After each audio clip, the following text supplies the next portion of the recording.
Bienvenidos a CFO Essentials, un espacio ofrecido por Crédito y Caución. El ecosistema empresarial español está formado por unas 3,5 millones de empresas aproximadamente. La mayoría son de tamaño muy pequeñito, esa es una de las características de nuestro tejido empresarial.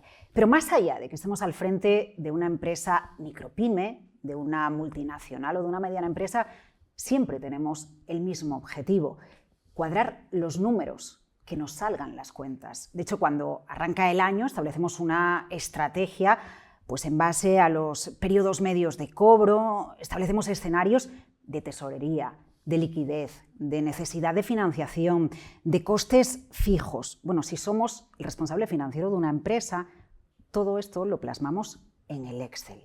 ¿Podemos de alguna manera acotar los riesgos de nuestro Excel? Podemos, y lo podemos hacer teniendo muy clara la fotografía económica del momento que estamos viviendo. Le pedimos en Business Plus esa fotografía a David Cano, socio de Analistas Financieros Internacionales. David, gracias por acompañarnos en Business Plus. Es un placer para mí, muchas gracias. Bueno, estoy pensando en el tejido productivo de nuestro país, en la pequeña empresa. Estoy pensando en los costes que me planteo de cara a mi negocio, pues costes energéticos, costes laborales, necesidades de financiación que yo voy a tener este año. Yo estoy dibujando todo el escenario.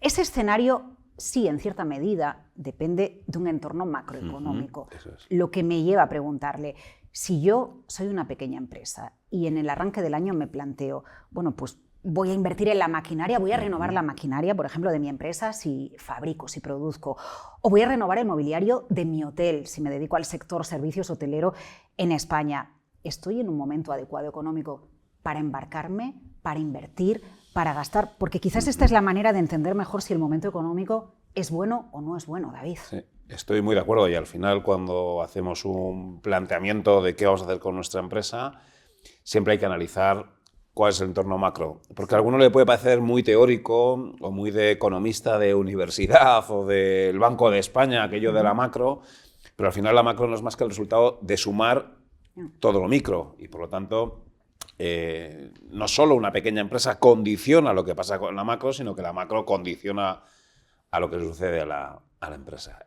Yo diría que el entorno macroeconómico es favorable, es positivo, y este es un primer titular que a mí sí me gustaría trasladar, y eso lo decimos mediante el crecimiento del Producto Interior Bruto, que esa es la principal variable que uno puede analizar para decir si el entorno macro es favorable o no.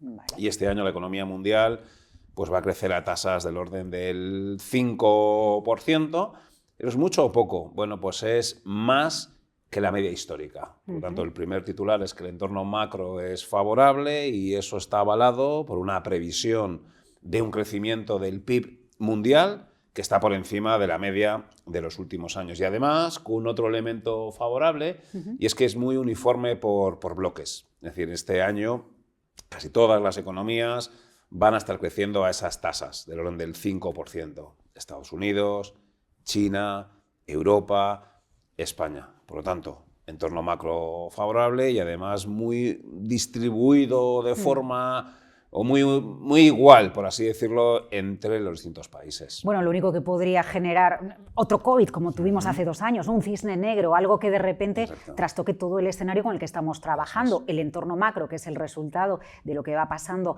a pequeña escala, y que por lo tanto, si soy una empresa, eso me acabe trastocando mis planes de embarcarme o no embarcarme en la inversión en mi negocio, ¿no? Sí, si algo nos demuestran estos últimos años es que podemos tener los economistas un plan central, una previsión que luego condicione las decisiones de inversión de una compañía, pero que nos equivocamos. Nos equivocamos no solo porque no es fácil modelizar la evolución de una economía, sino porque efectivamente suceden acontecimientos externos, no sé si decir con más frecuencia o no que hace años. Seguramente la frecuencia de esos acontecimientos externos sea la misma, pero sí tiene un impacto global muy superior. El tema de la pandemia, ¿no? Siempre seguramente ha habido zoonosis, siempre ha habido pandemias, o siempre ha habido algún tipo de virus, pero igual sucedía en una determinada zona geográfica, y eso no terminaba de llegar a cualquier punto del mundo en apenas 48 horas. Siempre había o podía haber una economía con una crisis económica o una crisis financiera. pero nunca tenía la capacidad de perturbar en tiempo real a la otra punta del globo. Siempre ha habido perturbaciones y siempre las habrá. Lo que sucede es que ahora se transmiten en tiempo real sobre el conjunto de las economías. Yo creo que la primera vez que sucedió algo así relevante o de esta magnitud, se habla muchas veces, la crisis de Lehman Brothers en el año 2008. Bueno, que al final quiebre un banco de inversión en Estados Unidos, pues tuvo un impacto en 24 o 48 horas en una pyme de Burgos que se dedica a algo que nada tiene que ver. Bueno, eso es la advertencia que hay que hacer. O la presidencia, quién está ahí al frente de un determinado gobierno, en fin, que esas perturbaciones son muy relevantes. Pero tanto como para que al frente de una empresa, micropyme o mediana, tengamos que plantearnos un test de estrés, no, porque si no, no vamos adelante con nuestro negocio, si no, no vamos tomando decisiones. Bueno, un test de estrés no, pero sí estar atento a lo que sucede, ¿no? Y vuelvo a ese ejemplo de esa pyme que está en Cuenca y, bueno, y a mí me afecta si el mercado inmobiliario en China hay una recesión. Pues te afecta, te condiciona. Fíjese usted, yo pienso que si soy una pyme de Cuenca y escucho que los medios hablan de la caída del sector inmobiliario en China, que incluso baja los tipos de interés, todo lo contrario a lo que podríamos esperar en este momento, pienso, estos ya están con su rollo, esta macro a mí no me afecta a mi negocio. A mí lo que me importa es que el turista venga a Cuenca el fin de semana a ver esta ciudad y a cenar aquí en un restaurante. Pues eso es lo que hemos aprendido estos años, que hay efectos sistémicos, que hay efectos de segunda, de tercera, de cuarta ronda. El mundo está globalizado y está interconectado. Y eso está muy bien, porque esa empresa, y ahora vamos a poner otra provincia de Palencia, resulta que puede ser que esté exportando. Luego, si quieres, podemos hablar de esto, ¿no? Porque uno de los cambios que hemos tenido en esa pyme, ya no hablo de empresas grandes, sino esa pyme española, es que hoy exporta mucho más, o con una proporción a la exportación muy superior a la que había históricamente. Y por lo tanto le afecta lo que suceda en China. Y tal vez no porque exporte directamente a China, pero es que a esa empresa de China le exporta una empresa alemana. Y a esa empresa alemana le exporta una empresa francesa, la cual es a la que nosotros sí que vendemos. O porque alguna de las piezas de nuestra maquinaria que se nos ha estropeado viene de China o viene de Alemania, ¿no? Al final está todo exacto, relacionado. y los problemas, los cuellos de botella que estaba sucediendo precisamente vienen por ahí. O porque lo que le sucede a la economía estadounidense condiciona la política monetaria no solo de aquel país, sino condiciona la política monetaria del Banco Central Europeo, que mueve los tipos de interés, y esa empresa pequeña española tiene un endeudamiento. Esta es la clave. Claro, afortunadamente a los que nos gusta la economía y los mercados financieros y la geoestrategia mundial, pues nos parece interesante y adecuado. Pero es verdad que el director financiero de una pyme de una provincia española dice, pues maldita la gracia que a mí me hace todo esto. Bueno, si nos centramos, por ejemplo, en el coste energético, precio de petróleo, coste energético, al final el precio del gas acaba teniendo una repercusión, o la transición energética de la que hablan los líderes mundiales cuando se reúnen, acaba teniendo un impacto en el coste fijo, que es el energético, en esa empresa que se plantea, bueno, ¿y ahora qué hago? ¿No? Exacto, pero la tensión política que existe entre Marruecos y Argelia, que uno puede decir, a mí que me cuentas, o Rusia, Ucrania, y bueno, pues eso te afecta muy directamente. Entonces caben hacer dos grandes planteamientos. Uno, me ocupo y me preocupo de todo eso y lo analizo y lo sigo de cerca, que evidentemente pues es un poco nuestra recomendación, o pensar, oye, mira, esto no va conmigo y me voy a dedicar exclusivamente a mi propia compañía. Bueno, nosotros lo que decimos es que efectivamente uno no puede ser ajeno a lo que sucede en ese contexto económico. Hacemos un mundial. top 5, un top 10. ¿Cómo se dibuja, David, esos grandes factores que sí que influyen en la evolución de mi negocio a nivel local o con terceras partes, pensando ya en la exportación también? Pues fíjate, hablando más de variables puramente macroeconómicas, eso que suena como muy lejano, pero ya hemos empezado hablando de uno que es el PIB, el crecimiento de la economía, como una variable que va a medir mi capacidad de vender más o de vender menos. La inflación.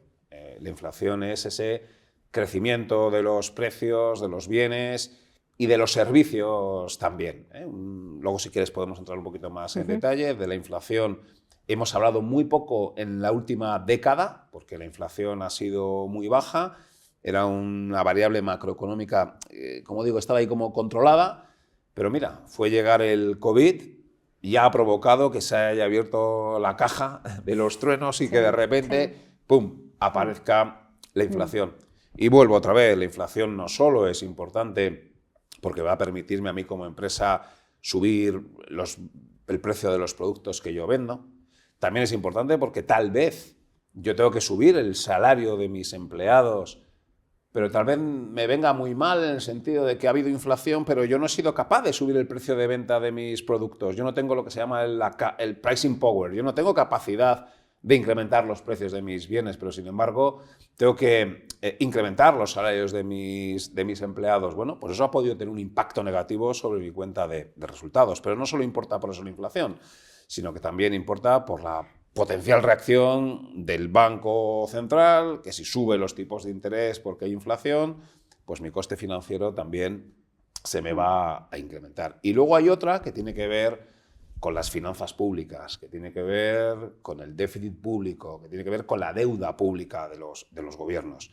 Porque también que un Estado esté más o menos endeudado no solo va a condicionar el nivel de tipos de interés, sino que previsiblemente también va a condicionar la presión fiscal, va a llevar a un gobierno a subir, a bajar los impuestos. Entonces sí, a una empresa le interesa saber qué pasa con la política fiscal, qué pasa con las cuentas públicas para tratar de anticipar qué va a pasar con la política fiscal y ver si eso le va a impactar o no en su compañía. Y hay una última que tiene que ver, insisto, puede parecer que estamos aquí en la Facultad de Economía, tercero de macro, pero es que esto luego se aplica en el día a día, PIB, inflación, cuentas públicas y la balanza comercial. El superávit comercial que tiene un país, si un país exporta más de lo que importa, tiene un superávit comercial y un superávit o un déficit de la balanza por cuenta corriente. Y es básicamente si a esa economía en su conjunto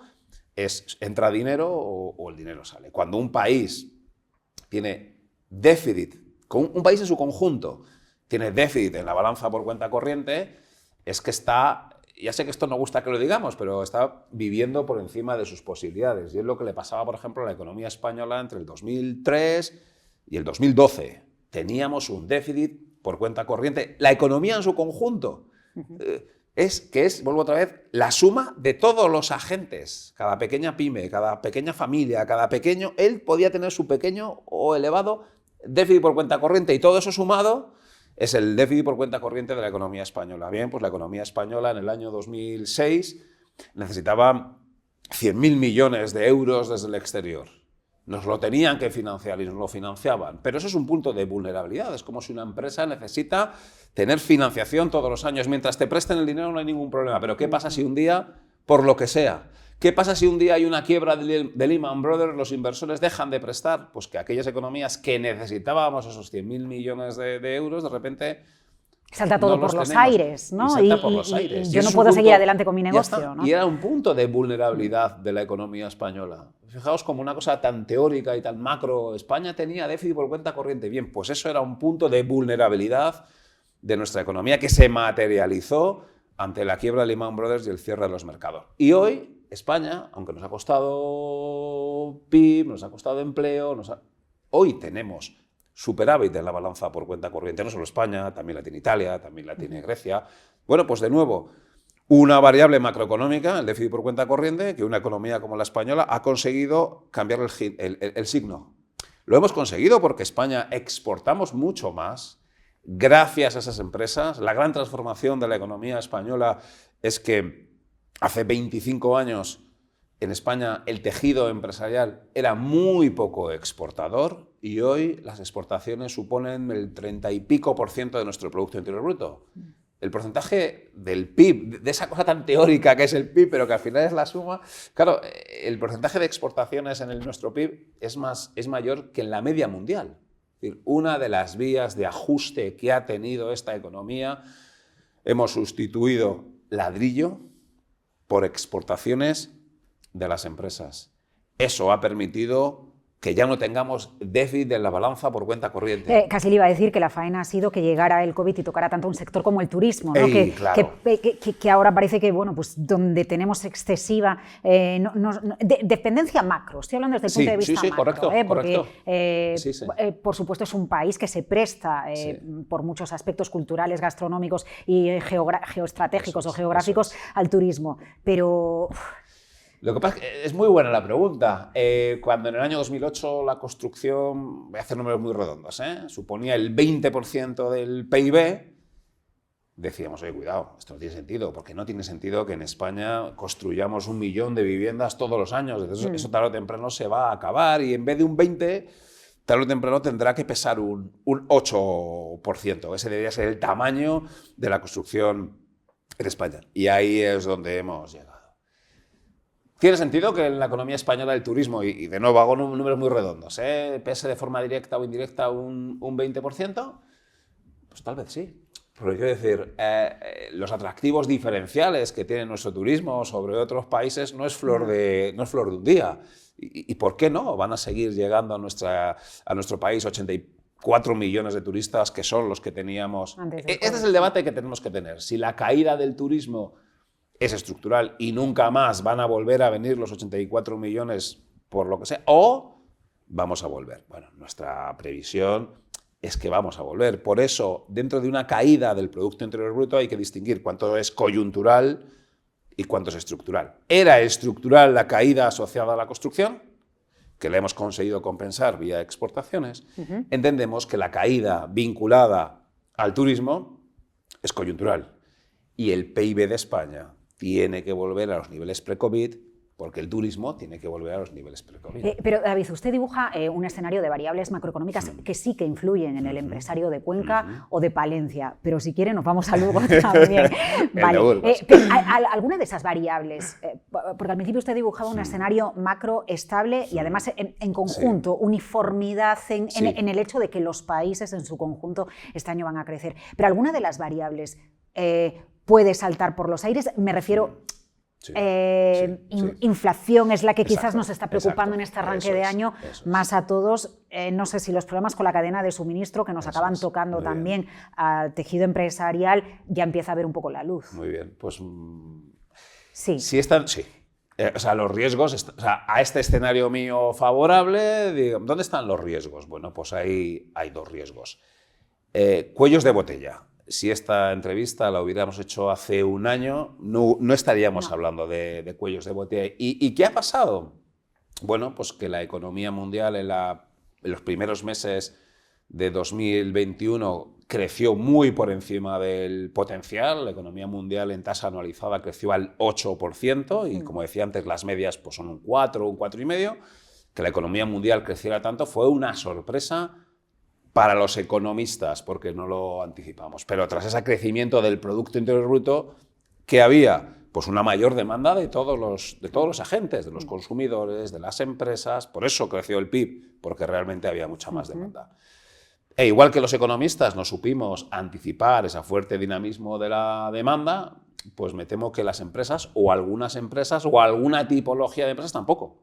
Y no han sido capaces de hacer frente a ese brutal incremento de la demanda y literalmente no tenían capacidad de fabricar las piezas que les han pedido. Y además no ha habido capacidad de transportarlas. Aunque tú las pudieras hacer, resulta que las llevabas a un puerto para meterlas en un contenedor y que el barco, y no había barcos. Tampoco. Bueno, eso ha sido una sorpresa.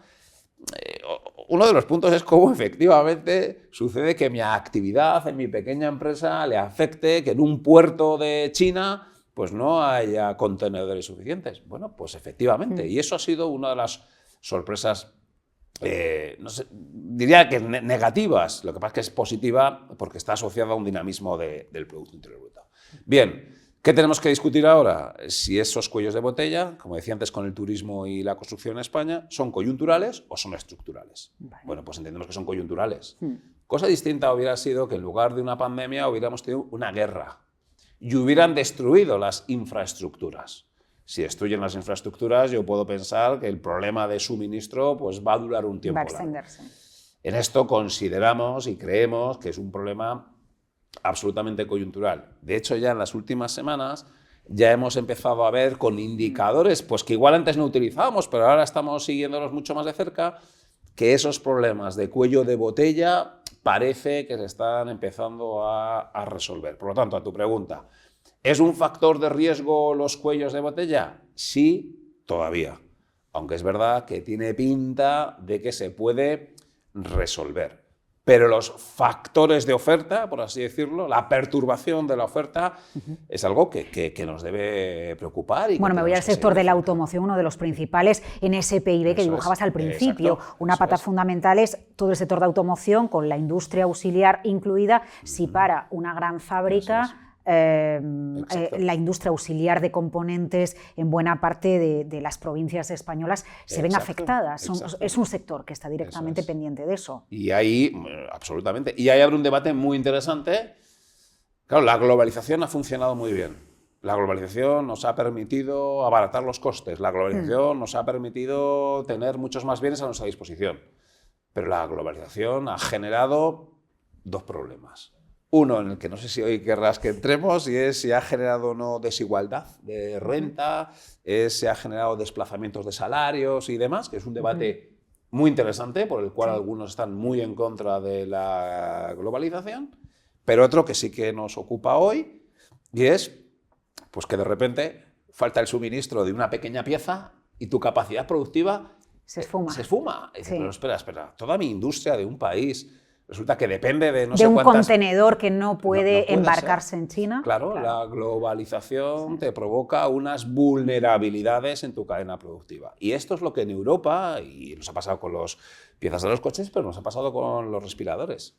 No puede ser que de repente no tenga capacidad manufacturera ante una pandemia para hacer un bien absolutamente básico. Bueno, no, pero la pregunta que usted plantea tiene mucho sentido, porque yo me puedo como empresa decir, bueno, pues cambio la línea central o diversifico mi negocio y monto una fábrica ya, pero es que a lo mejor dentro de 2 años, cuando esto se normalice, yo he invertido, he pedido un crédito y de repente los chinos vuelven a llenar sus contenedores, a transportarlos bien, y mi inversión ¿en qué se queda? Pues esto es lo que un CFO tiene que tener criterio para... ¿Y tiene que ser un CFO? Bueno, en nuestra opinión sí. Porque el CFO tiene esa visión más puramente financiera y tiene que tener una visión de economista, tiene que tener una visión geoestratégica.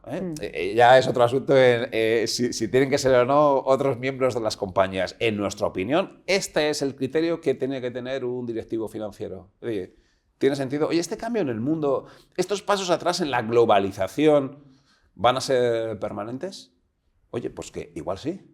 Es que igual tenemos que reindustrializar Europa, es que igual tenemos que reindustrializar España, efectivamente. Y un proceso de externalización de la producción entre el año 1995 y el 2015, es que igual lo vamos a revertir. Es que igual ahora lo que tiene sentido es que volvamos a fabricar. Bueno, al final cada crisis lo que nos hace es reencajar las piezas del puzzle, cambiarlas de sitio. Este estado no puede ser permanente.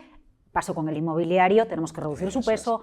Ahora lo vemos con la industria, con la manufactura, mejor dicho, lo vemos también con el turismo, ¿no? Y vamos a recolocar las fichas. Pero para que tenemos que ver si es permanente o no, porque yo no tocaría mucho en el turismo, porque entendemos que lo que ha pasado con el turismo es absolutamente coyuntural. Pero lo que ha pasado con la industria igual no es tan coyuntural. Y entonces es que igual lo que tendríamos que hacer es no ser tan vulnerables, no ser tan dependientes de la fabricación de un bien que se fabrica, eso es a 5.000 kilómetros. Bueno, la vulnerabilidad no sé si se acota, entiendo que sí, con la diversificación, es una manera de... Sí, lo que pasa es claro, que la diversificación de tus fuentes de producción...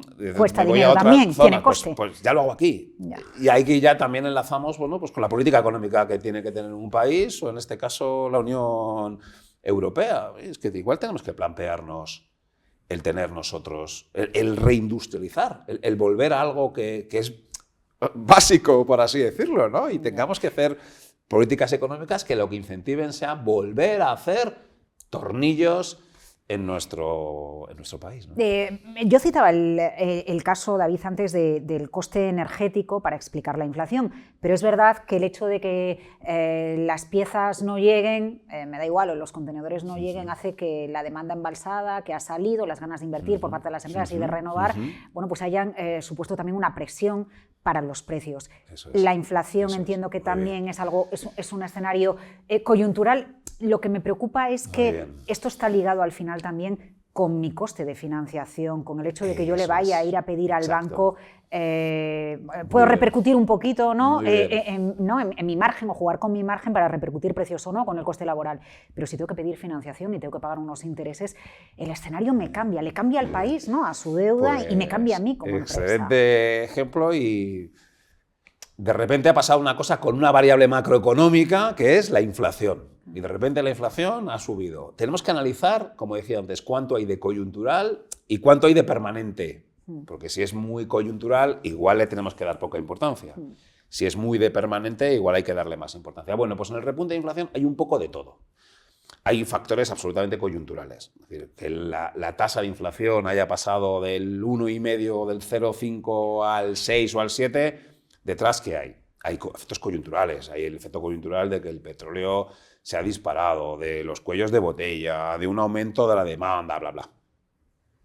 Por tanto, no nos dejemos llevar por una inflación como esta pensando que se va a quedar, pero sí que entramos en un nuevo lustro donde la inflación va a ser más alta que en la última década. Es decir, si la última década la tasa de inflación ha sido del orden del 1,5% en las economías desarrolladas, en España, en el próximo lustro tenemos que pensar que va a ser una tasa de inflación del 2, 2,5%. No parece mucho, de un 1,5 a un 2, 2,5%, no parece un repunte significativo, pero supera una marca que es la del 2%. Y esta marca pues hay que conocerla, porque la marca del 2% es la que a los bancos centrales les pone nerviosos. Y una tasa de inflación es como la temperatura. Si tú tienes una temperatura de 36 grados y medio, perfecto, 36,8, 37, ya empiezas a ponerte un poco... Ya le digo yo que si soy el responsable financiero de mi empresa, un 2% me empieza a darme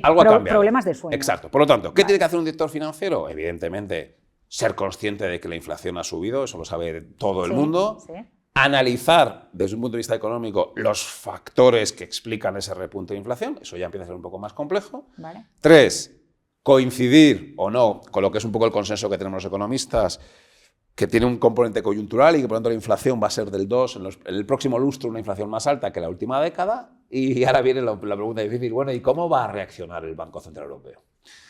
Porque claro, si yo cojo el manual de macro de toda la vida, el convencional, lo que me dice es: cuando hay un nivel de crecimiento del PIB en línea con el potencial y una inflación en línea con el objetivo del Banco Central, los tipos deben estar en línea con la media histórica, esto es un 4%. Por lo tanto, claro, y algún CFO se estará poniendo nervioso. ¿Estás diciendo que el Banco Central Europeo va a poner los tipos en el 4%? ¿Me estás diciendo que la Reserva Federal de Estados Unidos va a poner los tipos de interés en el 4%? Sí. Bueno, pues si esta entrevista estuviese siendo hace 10 años o 15, sí. Pero hoy las cosas han cambiado. ¿Y por qué las cosas han cambiado? Porque el nivel de deuda de los estados, el nivel de deuda pública, es muy alto. Sí. Y los bancos centrales han cambiado la orientación de su política monetaria. E insisto, esto nos puede parecer muy teórico, muy de universidad, pero es que es lo que va a condicionar las decisiones de financiación de las empresas. Hoy los bancos centrales, si históricamente estaban protegiendo al ahorrador, ¿y cómo le protegían al ahorrador? Bueno, pues si había una inflación del 2, ponían los tipos al 2,5, si la inflación era del 3, ponían los tipos al 4, o sea, ponían los tipos un poquito más altos que la inflación para que un ahorrador con su dinero en la cuenta corriente no perdiera poder adquisitivo. Es decir, la gran obsesión que tenían los bancos centrales desde 1945 hasta el 2015 ha sido: cuidemos del ahorrador y que el ahorrador no pierda poder adquisitivo. Bueno, pues esto ha cambiado. Y nos puede parecer bien, nos puede parecer mal. Hay temas incluso políticos, ideológicos en los que yo no voy a entrar. Yo estoy aquí y voy a decir, ¿qué van a hacer los bancos centrales? Los bancos centrales lo que nos han dicho es: hemos cambiado de régimen. Ahora no nos preocupa el ahorrador. Ahora no vamos a cuidar al ahorrador. Vamos a cuidar del endeudado. En cierto modo, porque el endeudado es el gobierno, son los estados. Pero cuidado, cuando decimos los endeudados son los estados, ¿quiénes son los estados? Al final los estados somos nosotros. Es nuestra próxima generación. Claro, al final, a la siguiente Bueno, generación... el Estado endeudado con la crisis del Sí. COVID es me endeudo para, a Bien. través de líneas de crédito y avales, Exacto. Salvar... o que tú no tengas Bien. que despedir y no tengas un coste Correcto. extra y Eso aguanto es. el empleo, ¿no? O sea, Exacto. he sostenido durante la crisis del COVID con deuda Claro, pública claro. mi tejido productivo, o al menos le he echado una Eso cuerda es, que en otras exacto. crisis nos ha echado. Eso es. Bueno, Vale. O de otra manera. Bueno, pero a ver. efectivamente, en el año 2008 el nivel de deuda sobre el PIB, y hablo de España, pero hablo de Francia, hablo de Alemania, es decir, que todos los países nos ha pasado un poco lo mismo, partíamos de un nivel de deuda pública del 60% y se nos ha ido al 120%. Vale. En dos etapas. Uno, la crisis financiera. Y hay alguno podría decir, oye, ¿por qué estamos salvando al sistema financiero? Bueno, ahí lo que decíamos los economistas es, salvar el sistema financiero nos va a costar un dinero, nos va a costar un 30% del PIB, pero dejarlo quebrar cuesta muchísimo más dinero. Pero bueno, eso es un debate. Vale. Ya tuvimos un primer incremento de la deuda pública y ahora ha venido otro incremento de la deuda pública en un debate muy interesante. Las autoridades han priorizado, y seguramente no, sí, con razón, la salud. He dicho, oye, vamos a priorizar la salud, vamos a frenar la economía, vamos a hacer los confinamientos, pero eso ha provocado una crisis económica que, para evitar los males mayores, nos ha llevado a un incremento de la deuda de otro 10%. Por lo tanto, tras este incremento de la deuda pública en los últimos 15 años, ha habido dos argumentos, que es tratar de salvar la economía. Es muy caro, ha sido muy caro salvar la economía. Pero más caro hubiera sido no salvarla, Bueno, en nuestra opinión. yo me planteo, sería muy caro retirar todos los estímulos de golpe. Estoy pensando Bien. en subir de golpe los tipos de interés a lo No, bestia, claro. o retirar todo el dinero que he inyectado a lo bestia, porque entonces Claro. todo lo que he hecho en estos 2 años, Exacto. eso como responsable financiero me hace pensar que el escenario va a ser pausado. Eso Van a es. intentar, Exacto. ¿no? el Por eso telegrafiado decía famoso. que financiero, no te preocupes, no van a poner los tipos en el 4% los bancos centrales. ¿Qué van a provocar o qué van a permitir? Que una inflación del 2, del 3% coexista con unos tipos de interés al 0 o al 0,5. Y esto era inimaginable. Si tú me dices hace 10 años o hace 25, cuando yo estudiaba la carrera, oye, va a haber una situación macroeconómica en la que un banco central va a poner los tipos, va a dejar los tipos en el 0 con una inflación en el 2. Te digo, no, porque la escuela de entonces, lo que los economistas considerábamos entonces, eso no era posible. Hoy vemos que sí que es posible. Ya sé que esto es debatible y tal, pero hoy sí vemos posible, director financiero, que vayamos a entrar en un contexto en el que con una inflación del 2, 2,5, los tipos de interés no te van a subir. Y a ti, por tu lado del endeudamiento, te viene muy bien. Ahí estás como los estados. Es decir, empresas, por vuestro nivel de endeudamiento no os preocupéis. No os preocupéis por el coste financiero. Tendréis que preocuparos de a qué habéis destinado ese dinero de vuestra deuda. Pero CFO, no te preocupes, el coste de financiación de tu deuda en términos reales va a caer. Porque en términos nominales el tipo de interés no va a subir y, sin embargo, la inflación es cómplice. Por lo tanto, sí, estamos en un contexto en el que es favorable endeudarse, en el que las políticas monetarias lo que buscan es incentivar el endeudamiento o facilitarlo o favorecerlo. Claro, ¿contra quién? Contra el ahorrador. A ver, David, Sí. es que me están pasando muchas cosas por la cabeza. Estoy pensando, se ha hablado mucho en esta crisis, lo ha hecho mucho, por ejemplo, el Banco de España, Sí. ¿no? Esa demanda embalsada, ¿sale el dinero o no sale? Y por parte de las empresas, ¿qué? Porque yo no sé si los economistas atendéis al ánimo o a las ganas, a la confianza del empresario. El empresario puede haber generado una caja durante esta crisis o puede tener una situación, gracias a las políticas públicas, medianamente, bueno, que le ha permitido seguir adelante. Yo llego a ese punto en el que me planteo, utilizo ese dinero que yo tengo para ir un paso más allá en mi empresa o paro. El miedo me puede y digo, bueno, pues que sea un año en el que no hago nada, teniendo en cuenta más otra cosa, que van a empezar sí que de alguna manera se van a retirar todos esos apoyos económicos o hay que empezar a devolver las líneas de crédito avaladas que se han ofrecido. Hay más factores que me influyen a la hora de ver, a lo mejor no en mi negocio, pero sí en el negocio de al lado o a mi proveedor. Y eso me va a acabar tocando este año. Sí, pero fíjate, tal vez en media la visión empresarial es buena. ¿Cómo puedo responder a esto? Hay una serie de indicadores que nosotros utilizamos, índices de sentimiento empresarial, se le pregunta directamente a las empresas y demás, y las contestaciones que nos dan, o que dan a estos proveedores de datos y luego nosotros los utilizamos, son relativamente favorables. Cuidado, evidentemente hay sectores y sectores, hay tamaño de compañía y demás. Vale. Y hay compañías que están muy tocadas, ¿eh? ¿Y va a haber un aumento del riesgo de impago? Pues evidentemente sí. Pero hay otras que de una posición tremendamente sana. Tal vez porque ya llegaban sanas a esta crisis. Y hay mucha liquidez embalsada en muchas compañías. Porque, es que solo se habla de las familias.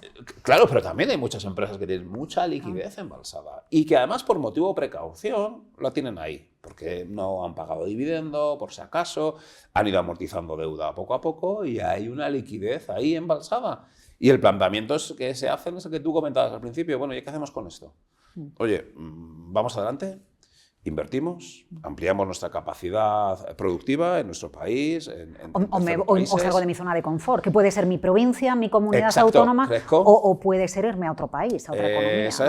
Exactamente. O me compro un rival, o cambio la estructura de mi pasivo. Crezco como nos gustaría que crecieran las empresas españolas, sí. ¿no? Que una micropyme fuera un poquito menos micro y fuera un poquito más grande, ¿no? Y se juntaran. Exacto, pero de esos estamos viendo crecimiento. Es verdad, y con tu introducción lo decías, igual en España hay demasiada micropyme cuando uno compara con otros países y es un punto de vulnerabilidad en productividad, en capacidad de financiación y demás.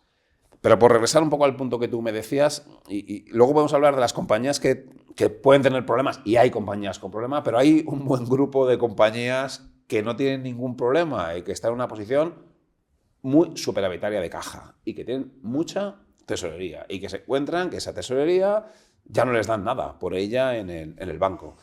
Y el planteamiento que pueden hacer es, oye, pagamos dividendo a nuestros accionistas, oye, aprovechamos para crecer de forma, eso es, internacional o aquí, aprovechamos para irnos y comprar a un rival, pero no solo están planteándose cómo cambiar el activo, sino también cómo cambiar el pasivo.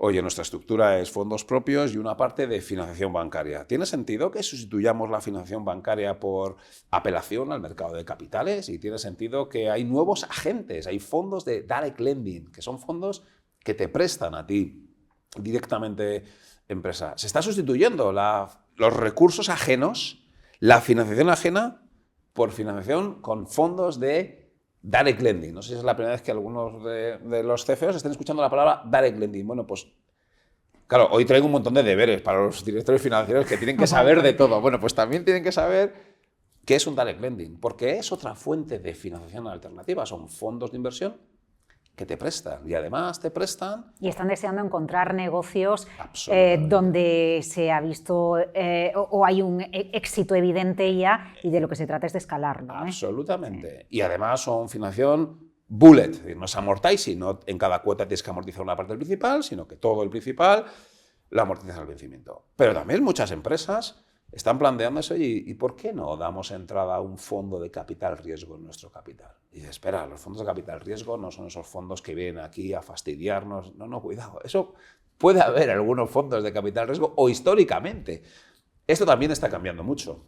Y hoy cuando existen fondos de capital riesgo que están dispuestos a ayudar a las empresas. Es decir, esta imagen que tenemos de que llega el fondo de capital riesgo y quiere desmontar la compañía y quiere maximizar a corto plazo, no digo que no puedan existir algunos, pero no son la mayoría, y menos en compañías middle market, en compañías... Bueno, y en un entorno de tanta liquidez donde el capital necesita ser más rentable y está buscando un negocio de éxito. Sí, pero llegan, entran en el capital y aportan sus conocimientos, y aportan sus ideas, y aportan sus contactos, y aportan su saber hacer en el mundo de las finanzas. Esa empresa pequeña de una provincia española le puede interesar que llegue un fondo de capital riesgo que no va a destrozarla y que lo que no quiere, no tiene intención de desmontarla, no, al revés, tiene intención de crecer. Empujarla. De crecer con ellas, y por lo tanto va a poner no solo capital, sino va a poner conocimiento. Bueno, esto es un tema...